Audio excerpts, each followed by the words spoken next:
అందరికీ నమస్కారం. గురుతత్వం ప్రేక్షకులకు విజ్ఞప్తి. జీ తెలుగు ఓంకారం వీడియోస్ మరియు గురుతత్వం ఛానల్ వీడియోస్‌తో ఫేక్ యూట్యూబ్ ఛానల్స్ మరియు ఐడీలు క్రియేట్ చేసి మిమ్మల్ని గురూజీ పేరు చెప్పి మోసం చేస్తున్నారు. గురూజీ ఎప్పుడూ ఫోన్ కాల్స్‌లో జాతకం చెప్పరు. గురూజీని నేరుగా కలవాలి అనుకుంటే బెంగుళూరులో ఉన్న ఆయన కార్యాలయానికి వెళ్ళగలరు. మీకు ఆ వివరాలు జీ తెలుగు ఓంకారం కార్యక్రమంలో చూపించబడుతుంది. అదేవిధంగా గురుతత్వం వీడియోస్లో బెంగుళూరు ఆఫీస్ ఫోన్ నెంబర్లు ఇవ్వడం జరుగుతుంది. ఇటువంటి మోసాలు జరిగినప్పుడు గురూజీకి కానీ గురుతత్వం ఛానల్కి కానీ జీ తెలుగు కార్యక్రమానికి కానీ ఎలాంటి సంబంధం లేదు అని గుర్తించగలరు. బ్రహ్మోస్మి శ్రీ గురుభ్యో నమః. హరి ఓం. గురు బ్రహ్మ గురు విష్ణు గురుదేవో మహేశ్వరః గురు సాక్షాత్ పరబ్రహ్మ తస్మై శ్రీ గురువే నమః. గురువే సర్వలోకానాం విషజే భవరోగిణాం నిదయే సర్వ విద్యానాం దక్షిణామూర్తయే నమః. ఆదిశేషాయ నమస్తుభ్యం అనంతబలదాయకం నమోऽस्तु పద్మనాభాయ నాఘానాం పతయే నమః. సర్వేభ్యో మహాజనభ్యో మాతృపితృదేవతభ్యో ఆచార్య దేవతభ్యో నమో నమః. హరి ఓం. విశ్వావసో నామ సంవత్సర ఉత్తరాయణ వసంత ఋతు వైశాఖ మాస శుక్లపక్ష ద్వితీయ. ఈరోజు మంగళవారం కృతికా నక్షత్రం. ఈ మంగళవారం కృతికా నక్షత్రం విశేషమైన రోజు. మనమందరూ కూడా ఈరోజు విశేషంగా శక్తి దేవత అంటే దుర్గాదేవి అమ్మవారిని ఆరాధించాలి. చాలా శక్తియుతమైన నామమే ఓం ధూమ్ దుర్గాయే నమః. ఈ నామాన్ని ఈరోజు మనం జపించడం వల్ల దుర్గతి దూరమై సద్గతి ప్రాప్తిస్తుంది. ధైర్య సాహసము కూడా ప్రాప్తిస్తుంది. కన్ఫ్యూజన్ ఏదైనా ఉంటే దూరం అయిపోతుంది. ప్రశాంతత ఏర్పడుతుంది. అన్ని పనుల్లో కూడా విఘ్నాలు వస్తుంటే కూడా అవి తొలగిపోతూ ఉంటాయి. భక్తి శ్రద్ధతో ఈరోజు మనమందరూ కూడా మంత్రబలంలో ఓం ధూమ్ దుర్గాయే నమః అనే నామాన్ని జపిద్దాం. ఓం ధూమ్ దుర్గాయే నమః. అందరూ కూడా ఈ నామాన్ని జపించండి. ఇక ఈరోజు మంచి మాట. మనిషిని మోసం చేయాలంటే సున్నితమైన మాటలు మాట్లాడడం నేర్చుకోవాలంట. అంతే కదా. మనుషులు ఇతరులకి ఎవరికైనా ద్రోహం చేయాలి, మోసం చేయాలంటే చాలా సున్నితంగా మాట్లాడడం, ఏమి తెలియనట్టు పసికందులు మాట్లాడినట్టు మాట్లాడేసి వాళ్ళకి మోసం చేసేయచ్చు. అదే మనిషి కఠినంగా మాట్లాడతాడు అనుకోండి, సత్యమే మాట్లాడతాడు అనుకోండి, అవి కఠినంగా ఉంటాయి. కానీ ఆ మనిషిని మోసం చేయడానికి కాదు, ఆ జీవితాన్ని నిలబెట్టడానికి అయి ఉంటుంది. గుర్తుపెట్టుకోండి. మన ఇంట్లో మన కుటుంబ సభ్యులు అమ్మా నాన్న మన ప్రవర్తనలో ఏదైనా చేంజెస్ వస్తే కఠినంగా మాట్లాడతారు. అదే విధానంగానే మన స్నేహితులు ఎవరైనా మనము ఏదైనా తప్పడుగులు దారిలో వెళ్తూ ఉంటే వాళ్ళు ఉండేది ఉన్నట్టుగా సత్యాన్ని మాట్లాడి సరిదిద్దుతూ ఉంటే వాళ్ళు కూడా నిజమైన అసలైన మంచి స్నేహితులు అని అర్థం. ఎప్పుడైతే మనం చేసే తప్పుడు పనులకి అన్నిటికీ కూడా వాళ్ళు దానికి సహకరిస్తూ ఉంటే వాళ్ళ వల్ల మన జీవితం పాడవుతుంది అనేది అసలైన సత్యం. ఇదే విధానంగా మీరు గమనించాలి.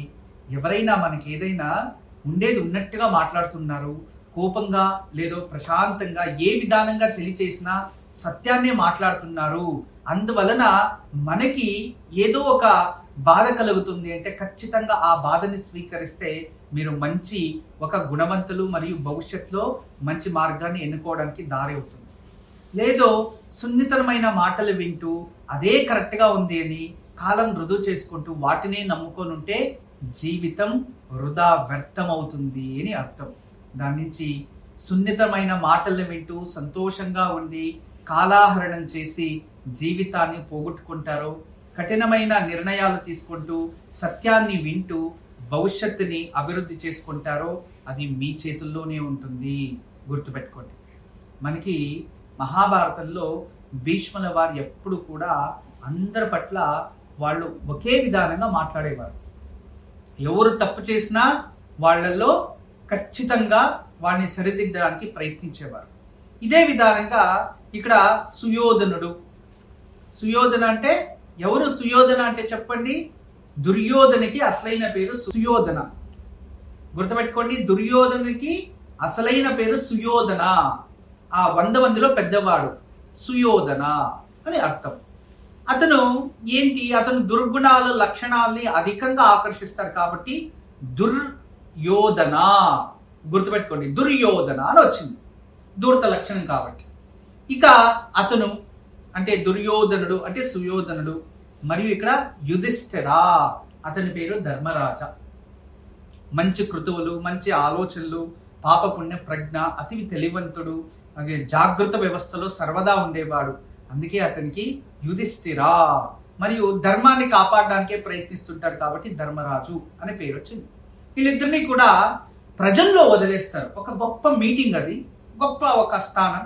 ప్రజల్లో వాళ్ళ కష్టాలను విని లేదా వాళ్ళకి ఏదైనా సందేహాలు ఉంటే దాన్ని తీర్చడానికి ఒక వేదిక అరేంజ్ చేస్తారు. ఆ సమయంలో వీళ్ళిద్దరూ వచ్చి కూర్చుంటారు. ఈ రోజుకి ఇదే ఒక మంచి కథ అనుకోండి, కూర్చోబెడతారు. కూర్చోబెడితే అప్పుడు ధర్మరాజు యుధిష్ఠుడు ఏదైతే ఉంటాడో ఆ ప్రజలు అడుగుతున్న ప్రతి ఒక్క దానికి కూడా అతని దగ్గర సమాధానాలు ఉండేవి. ఆ సమాధానాలని అనుసరిస్తూ వాళ్ళందరికీ కూడా నిజమైన మాటలు మరియు సత్యమైన మాటల్ని పలుకుతూ ఉండేవారు. కానీ ఎవరైతే దుర్యోధనుడు ఉండేవాడో ఆ దుర్యోధనుడు వాళ్ళ ప్రజలు ఏ ప్రశ్న అడిగినా కూడా దానికి చిన్న సమాధానం చెప్పి తప్పించుకునేసేవారు. ఎందుకంటే అతని దగ్గరున్న జ్ఞానం మొత్తం ఎవరి నుంచి, ఇక్కడ పక్కన దుర్యోధనుడు వాళ్ళ అమ్మ ఉంటారు కదా, వాళ్ళ తమ్ముడు. అంటే అతని పేరేంటి, ఈ శకుని ఏం చెప్పి ఉంటాడో, శకుని ఏది బోధిస్తాడో అంతే తెలుసు అతనికి. ఈ శకుని అంటే ఈ కాలంలో కంప్యూటరు, మొబైల్, ఇక సోషల్ మీడియా అట్లా తీసుకోండి. శకుని అంటే అదంతే. అతను ఏది బోధిస్తాడో అంతే ఉంటుంది ఇతను. తర్వాత ఇక్కడ ధర్మరాజు ఆ స్థితి గతి పరిస్థితుల్ని పట్టి ఆలోచించి తన విద్య జ్ఞానము రెండు తోడయి జనాలకి ఆ ఒక పరిష్కారాలు, ఆ ఒక సందేహాల్ని తీర్చేవాడు. వాళ్ళిద్దరూ ఒక చోట కూర్చున్నప్పుడు ఆ ఒక ఎవరైనా ఏదైనా ప్రశ్న అడిగితే దానికి సూక్ష్మంలో చిన్న ఒకే సమాధానం ఇచ్చి తప్పించుకునేవాడు. కానీ ధర్మరాజు మాత్రం అన్నిటికీ సమాధానం ఇచ్చి అతను గొప్ప పేరు ప్రతిష్ట పొందాడు. కానీ ఎవరైతే ఈ యుధిష్ఠిరుడి దగ్గర జ్ఞానం లేదో, అహంకారి అయ్యున్నో, అతని దగ్గర విద్య లేదు, అందువల్ల ఏమైంది, అతను తలదించుకునే పరిస్థితి వచ్చి ఆ ప్రజలకి న్యాయం చేయలేకపోయాడు. మరియు వాళ్ళకి సమాధానాలు లేకుండా అయిపోయింది. దానివల్ల అతను ఏం చేశాడు అంటే, ఈ ఒక ఎవరైతే యుధిష్ఠిరుడు ఏమైతే ఉంటాడో, మాట్లాడుతూ ఉంటాడో దాని విరుద్ధంగా ఏదో ఒక ప్రశ్న అందులో అక్కడ తలదూర్చేసి దాన్ని ఆ కాలాహరణం చేయడానికి కోసం అలా అతను చెప్పిన దాన్ని విరుద్ధంగా ప్రజల్లో మాట్లాడుతూ వస్తూ వచ్చాడు. దాని వలన ఆఖరికి అతను చేసిన పని అతనికే వచ్చి అతనే దుష్టుడిగా మిగిలిపోయాడు ప్రపంచంలో, మరియు ఆ ఒక కురువంశంలో కూడా. అంటే ఆ కుటుంబ సభ్యులకి అతను మంచోడు అయి ఉండొచ్చు, ప్రజల్లో అలా పేరు వచ్చింది. ఈ కాలంలో కూడా అంతే.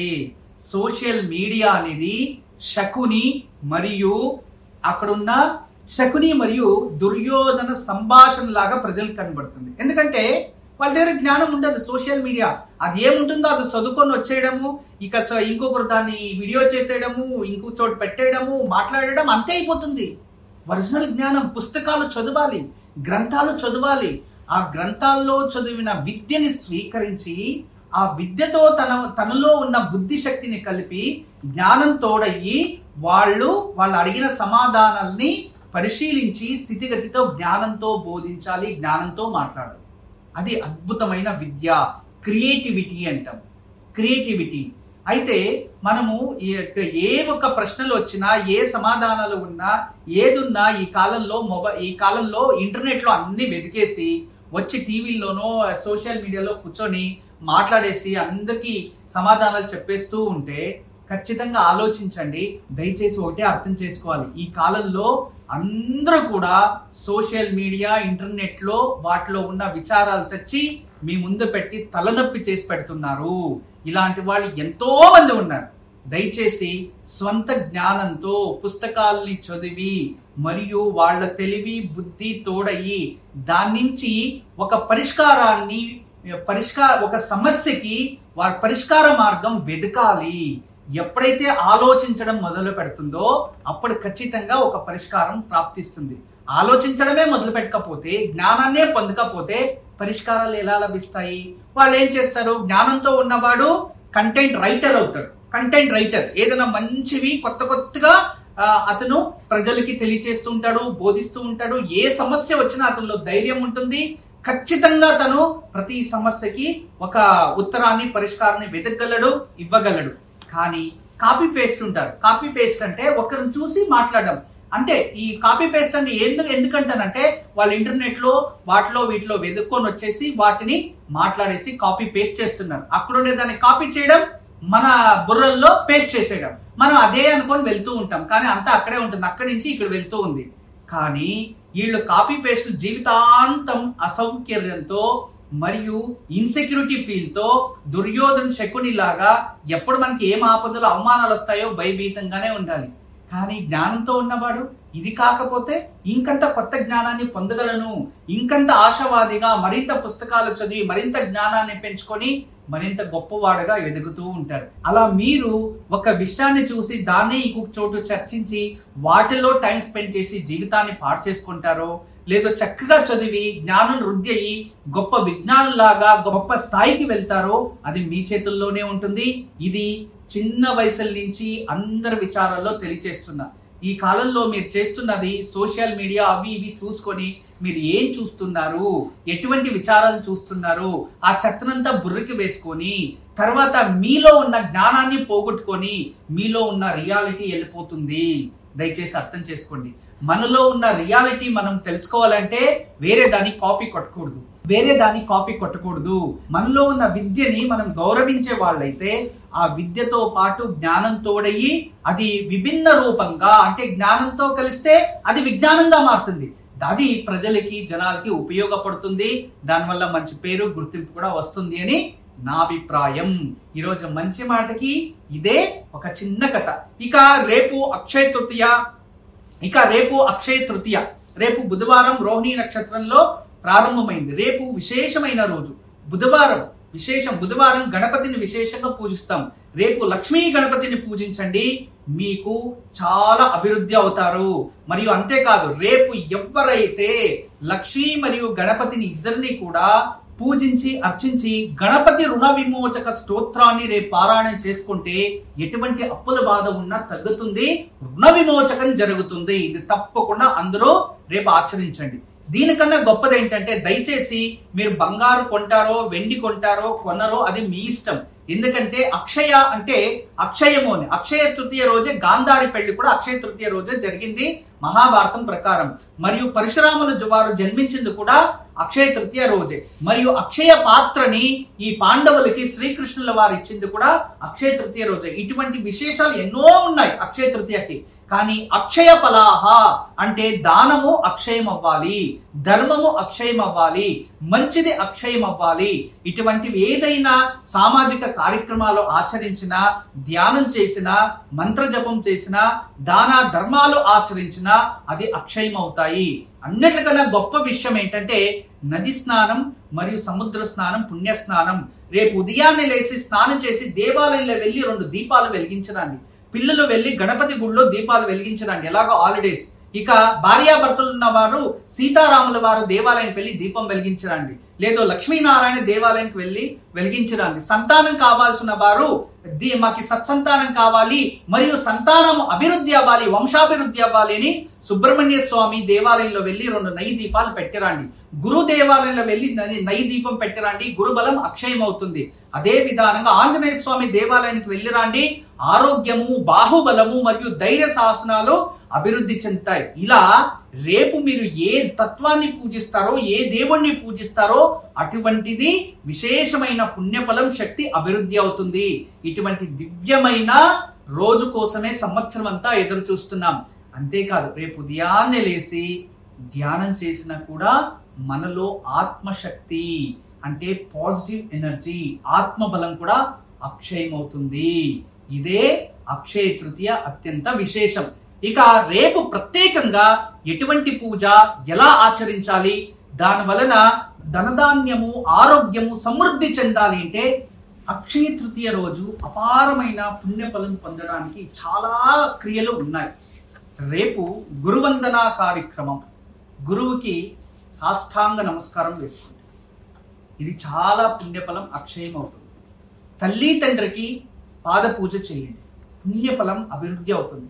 నువ్వు ఎటువంటి దరిద్రంలో ఉన్నా, ఎటువంటి కార్యంలో ఉన్నా, మీ అమ్మా నాన్నల్ని ఒక చేరిపైన కూర్చోబెట్టి వాళ్ళ పాద పూజ చేసి అమ్మా నాన్నల మనసులోనే మీరు ప్రార్థించండి, నాకు ఈ జన్మని ఇచ్చారు, కానీ ఈ జన్మలో నాకు ఇటువంటి కష్టాలు ఇటువంటి ఉన్నాయి, ఇవన్నీ తొలగిపోవాలి, నేను పేరు ప్రతిష్ట గుర్తింపుతో నా జీవితంలో అన్ని రకాల సుఖ సౌభాగ్యాలు పుణ్యఫలం అక్షయం అవ్వాలి, నాలో ఉన్న సమస్త దోషాలు నివృత్తి అవ్వాలని తల్లి తండ్రికి పాద పూజ చేయండి.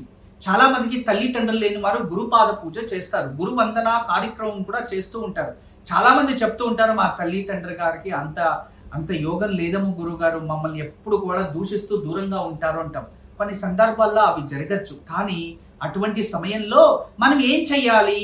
మనకి మాతృపితృలకి మనస్తం కొన్ని పూజ చేయడానికి మా వల్ల అవ్వట్లేదు అనే వాళ్ళు ఏం చేయొచ్చు? పితృ సమానులైన వారు, మాతృ సమానులైన వారు అంటే గురు హిరియలు అంటాం, అంటే పెద్దవారికి నమస్కారం చేయండి, అది కూడా పుణ్యఫలమే. అయితే రేపు ప్రత్యేకంగా మీరు మన ఇళ్లలో ఆచరించే వాళ్ళు ఏం చేయాలంటే, రేపు కంపల్సరీ పూర్వ దిశ చూసేలాగా పూజా మంటపం ఏర్పాటు చేసుకోవాలి. రోజు మీరు ఇంట్లో ఏ వైపున్నా పెట్టుకోండి. రేపైతే ప్రత్యేకంగా బుధవారం వచ్చింది మరియు రోహిణీ నక్షత్రము సంయుక్తంగా బుధవారం రావడం చాలా విశేషం. ఇటువంటి రోజు ఉదయాన్నే ఏం చేయాలి? ఒక జలం తీసుకోవాలి, నీళ్లు తీసుకోవాలి, దాంతో పాటు గోమూత్రం అంటే గంజలము అంటాం కదా, గోమూత్రం కొంచెం తీసుకోవాలి, తులసి దళాలు తీసుకోవాలి, గంధం తీసుకోవాలి. ఈ ఒక నీటిలోకి కాస్త గోమూత్రం వేసి అందులో గంధం వేసి 4 తులసి దళాలు వేసి ఆ నీరుని గుమ్మానికి ఇంటి మొత్తానికి ప్రోక్షణ చేయాలి. తదుపరి పూజా మంటపంలో అంత ప్రోక్షణ చేయాలి. తర్వాత ఎక్కడైతే తూర్పు దిశకి మనం ఏం చేయాలంటే, ఒక చక్కగా అష్టదళ పద్మదళాలు వేసి అక్కడ లక్ష్మీనారాయణల్ని క్షిప్పం చేయాలి, లక్ష్మీనారాయణని చక్కగా కూర్చోబెట్టాలి. దాంతో పాటు లక్ష్మీ గణపతిని కూడా అంటే గణపతిని కూడా అక్కడ కూర్చోబెట్టాలి. అలా చేసి చక్కగా పూజించి విష్ణువుకి తులసి అర్చన చేస్తూ, మరియు మహాలక్ష్మికి లోటస్ అంటే తామర పువ్వులు దొరికితే వాటితో అర్చించాలి, లేదా సుగంధభరితమైన పుష్పాలతో అర్చించి కనకదార స్తోత్రం పారాయణం చేసుకోవాలి. అనుకూలమైతే రేపు ప్రతి ఒక్క సువాసిను చేయాల్సి ఉండేది ఏంటి అంటే, అన్ని ఎప్పుడు కూడా పసుపు కొమ్మలు అంటాం, తర్వాత పసుపు గుండెలు అని కూడా ఉంటాం. ఇలా గుండెగా పసుపువి ఒరిజినల్, ఆ పసుపు వేర్లు దొరుకుతాయి, అవి కొన్ని తెచ్చి ఒక మరము, చిన్నది మరం అంటాం కదా, మరం, ఆ మరము లోపల పెట్టి దానిపై ఇంకొక మరము మూసి దేవుడి దగ్గర పెట్టి చక్కగా వాటికి మహాలక్ష్మి రూపంగా పూజించి ఆ అమ్మవారిని, అమ్మా మాకు సౌభాగ్యవతిగా నేను ఉండాలి, అంతేకాదు నా కుటుంబ సభ్యులు కూడా ఉండాలి, మా కుటుంబం నుంచి పూర్వం నుంచి ఏదైనా దోషాలు ఉంటే సమస్తం దూరమై నేను ఈ రోజు ఆచరిస్తున్న పూజా ప్రతిఫలం అది పుణ్యఫలంగా మారి అక్షయం అవ్వాలి అని చెప్పి ఆ పసుపు కొమ్మల్ని పూజించుకుంటూ దాన్ని ప్రసాదంగా స్వీకరించి తదుపరి దాన్ని బాగా దంచి తదుపరి దాన్ని చక్కగా నిక్షిప్తం చేసుకొని మీకు అనుకూలమైనప్పుడు దాన్ని బాగా పసుపు కొమ్మల్ని దంచి ఆ పసుపు పొడిగా మార్చేసి దాన్ని శరీరానికి లేపనం చేసుకొని మీరు ఆ ఒక స్నానం చేస్తే ఆ సౌభాగ్యవతిగా అవుతుంది. ఆడపిల్లలకి ఆ పసుపుతో స్నానం చేస్తే వివాహం లేని వారికి వివాహ యోగం ప్రాప్తి అవుతుంది. ఇటువంటి ఎన్నో అద్భుతాలు జరుగుతాయి. ఎందుకంటే వాటిని మంగళ స్నానము అని కూడా అంటాం. అవన్నీ కూడా ఆచరించవచ్చు. రేపు మాత్రం పిల్లల చేతిలో మాత్రం గణపతిని ప్రత్యేకంగా పూజించండి. గణపతికి అర్క పుష్పాన్ని పెట్టి పిల్లల చేతిలో పూజించండి. వాళ్ళ పుస్తకాలు దేవుడి దగ్గర పెట్టి పూజించండి. ఆ విద్యాబలం ప్రాప్తి అవ్వాలి అనుకోండి. అనుకూలమైతే రేపు అక్షరాభ్యాసం చేసేవారు ఇటువంటి వారు రేపు చేయిస్తే వాళ్ళకి జ్ఞానం అభివృద్ధి అవుతుంది, అక్షయం అవుతుంది. ఇక మరొక విశేషం, రేపు మనకి ఏం చెయ్యాలంటే నవధాన్యాలు ఏవైతే ఉంటాయో వాటిని నవధాన్యాలను తెచ్చి బాగా వాటిని నవధాన్యాలు అన్ని కలిపి బాగా దంచి పొడి చేసుకోవాలి. దాంట్లో కొంచెం సాంబ్రాణి కలపాలి, తర్వాత దాంట్లో కొంచెం నెయ్యి కలపాలి. ఆ బాగా కలిపి ఇంత ముద్ద చేసుకొని ఆవు పిడకతో దాన్ని నిప్పు రాజేసి ఆ ఒక నవధాన్యాల సమేతంగా నెయ్యి సమేతంగా సాంబ్రాణి సమేతంగా ముద్దు ఉంటుందో దానిపై వేసేయాలి. అప్పుడు ఏమవుతుంది, దాని నుంచి వచ్చే పొగ విడుదలయ్యి అందులో సకారాత్మక శక్తి, దైవిక శక్తి అభివృద్ధి అవుతుంది. అది మనకి ఈ సంవత్సరం అంతా అక్షయంగా మారుతూ ఉంటుంది. ఇక మన ఇంట్లో బంగారు కొనుగోలు చెయ్యలేము అనుకునే వారు చాలా మంది బాధపడుతూ ఉంటారు. ఎందుకంటే అటువంటి వాటికి నేను ఎక్కువ ప్రచోదన చెయ్యను. అయినప్పటికీ కూడా మీరు మీ ఇష్టం, డబ్బులుంటే బంగారో వెండో ఏదో ఒకటి కొనుక్కోండి. కానీ శక్తి లేని వారు వచ్చే సంవత్సరం లోపల నేను బంగారు కొనాలి అని సంకల్పం చేసి ఒక పసుపు కొమ్మను తీసుకొని పసుపు రంగు గుడ్డలో పెట్టి ఆ పసుపు కొమ్ము దాంతో పాటు అన్ని గోధుమలు వేసి దాన్ని గంటి కట్టి దేవుడి గదిలో కానీ లేదు మన ఇంట్లో సింహద్వారానికి పైన ఒక మేకు కొట్టి దాన్ని అక్కడ పెట్టేసి రోజు దానికి రేపు ఉదయాన్నే ఆ ఒక పసుపు కొమ్మకి చక్కగా అంటే ఆ మూట కట్టిన దానికి అగరవత్తులు చూపించి కులదేవత గ్రామద దేవతను స్మరిస్తూ నాకి ఇక నుండి మా ఇంట్లో స్వర్ణ పథకాలు, మా ఇంట్లో ఇక ధన ధాన్యము సమృద్ధి చెందాలి, ఐశ్వర్యం అభివృద్ధి అవ్వాలి అని మనస్ఫూర్తిగా కోరుకోండి. ఖచ్చితంగా మన ఇంట్లో బంగారు అప్పుడప్పుడు దొంగతనం అవుతూ ఉంటుంది కదా, అవి ఆగిపోతాయి. రెండోది, ఎవరైతే బంగారు మన ఇంట్లో ఎంత వచ్చినా నిలబడదో అది బంగారు నిలబడడం ఇక ప్రారంభమవుతుంది. నిదానంగా పాతవి అటువంటివి ఏదైనా ఉంటే నిదానంగా వాటిని ఎక్కడైనా నదీ తీరానికి వెళ్ళినప్పుడు అందులో వేసేయండి. వాటిని అలాగే ఉంచుకునేది అవసరం లేదు. ఎందుకంటే కొత్త కొత్తవి మనం కడుతూ ఉంటాం కదా, పాత వాటిని తీసుకెళ్లి నీళ్లలో వేసేయాలి. అలా రేపు మీరు ఇలా పూజించి కట్టినా కూడా మీకు అత్యంత శుభపరమైన ప్రతిఫలం ప్రాప్తిస్తుంది. ఇది రేపు అద్భుతంగా మన ఇళ్లలో చక్కగా ఆచరించే ఇటువంటి పూజల్ని అందరూ ఆచరించవచ్చు. ఇక బంగారు కొంటారో వెండి కొంటారో అది మీ ఇష్టం. కానీ రేపు బుధవారం కదా, చాలా మంచిది. కొంచెము కాటన్ నూతన వస్త్రాల్ని కొనచ్చు, అక్షయం అవుతాయి, అది మంచిదే. అయితే మరొక గొప్ప విషయం ఏంటంటే రేపు నీలా సరస్వతీ దేవిని పూజించాలి. నీలా సరస్వతి జ్ఞానం అక్షయం అవ్వాలి కదా. ఎవరికైనా నీలా సరస్వతీ దేవి అంటూ పూజిస్తే సరస్వతి అనుగ్రహంతో జ్ఞానం అభివృద్ధి అవుతుంది. ఇక రేపు అన్నదానం చేస్తే మహోత్తరమైన పుణ్యఫలం, గోవుకి గోగ్రాసం ఇస్తే కూడా మహోత్తరైన పుణ్యఫలం. ఇవన్నీ చేయడానికి కాకపోయినా రేపు పరిశుభ్రంగా గంగా జలమో లేదో శుభ్రమైన నీళ్లతో స్నానం చేసి దేవుడు ముందు దీపం పెట్టు 5 నిమిషాలు ధ్యానం చేసినా ఆ పుణ్యఫలం కూడా అక్షయం అవుతుంది. ఈరోజు దివ్యమైన యోగక్షేమం. ఈరోజు కృతికా నక్షత్రం కదా. కృతికా నక్షత్రంలో మొదటి పాదంలో జన్మించినా శుభమే, రెండో పాదంలో జన్మించినా శుభమే, మూడో పాదంలో జన్మించినా శుభమే. కృతికా నక్షత్రం 4వ పాదంలో శిశువు జన్మిస్తే అమ్మకి దోషము అని ఉంది శాస్త్రంలో. దానికి ఏదైనా పరిష్కారం చేసుకోండి, తప్పేం లేదు. ఇది శిశువు జనన కాలంలోనే చేసేది, ఇప్పుడు కాదు. అది మాత్రం గుర్తుపెట్టుకోండి. శిశువు జన్మించి 11 నెలల లోపల ఉంటే అది చేసుకోవడం మంచిది. ఇది నక్షత్రానికి సంబంధించినట్టుగా తెలియచేశాను. అయితే ఈ రోజు మంగళవారం కదా, మంగళవారం విశేషమైన రోజు. ఈ రోజు మనమందరూ కూడా ఆంజనేయ స్వామిని విశేషంగా పూజించాలి. ఆంజనేయ స్వామికి నీలి పుష్పాలతో లేదు తులసి ఆకుతో దవనం మరుగం అంటే ఆకు అంటే పచ్చరంగు పత్రాలతో లేదు నీలి పుష్పాలతో ఈ రోజు ఆంజనేయ స్వామికి అర్చించి పూజించి హనుమాన్ చాలీసా చదువుకోవడం, హనుమాన్ దండకం చదువుకోవడం, లేదు ఆంజనేయ స్వామికి సింధూర అర్చన చేయడం, ఇటువంటిది ఏది చేసినా చాలా విశిష్టమైన ఆంజనేయ స్వామి అనుగ్రహం ప్రాప్తిస్తుంది. మరొకటి ఏంటంటే ఈరోజు ప్రత్యేకంగా ఒక చిన్న వెండిది కానీ ఇత్తడిది కానీ రాగిది కానీ ఆంజనేయ స్వామి పెండెంట్ కొని రేపు ఉదయాన్నే ఇంట్లో పూజించి పిల్లల మెడలో దాన్ని కట్టడం వలన బాలారిష్ట దోషాలు, బాలగ్రహ దోషాలు రావు. ఇటువంటివి 5 సంవత్సరాల లోపలున్న పిల్లలకి కట్టడం చాలా ఉత్తమోత్తమం. బ్రహ్మోస్మి. అందరికీ నమస్కారం. ఈరోజు మీకు అందరికీ కూడా శ్రీవాస్తు యంత్రం గురించి పరిచయం చేయడానికి వచ్చాను. శ్రీవాస్తు యంత్రం మీరు చూస్తున్నారు. శ్రీవాస్తు యంత్రం. ఈ శ్రీవాస్తు యంత్రం ఈ విధానంగా 9 ఇంచెస్, ఇలా 9 ఇంచెస్, ఇలా 9 ఇంచెస్ ఉంటుంది.